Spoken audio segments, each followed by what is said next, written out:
Hello everybody, and once again welcome back to Financeable YouTube channel. Today in this video I'm going to show you how you can read footprint chart on TradingView, so make sure you follow my step till the end.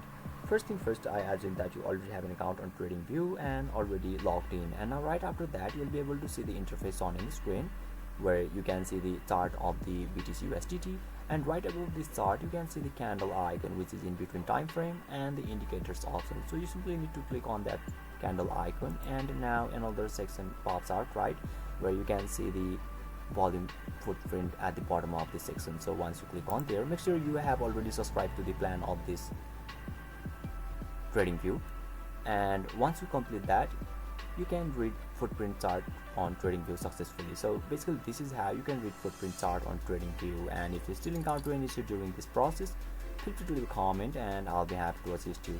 If you found this video helpful, please give it a thumbs up, and if you are new to this channel, make sure to hit the subscribe button and set the bell icon to on so that you can stay updated with our latest content. Thank you for watching, and I'll see you next time.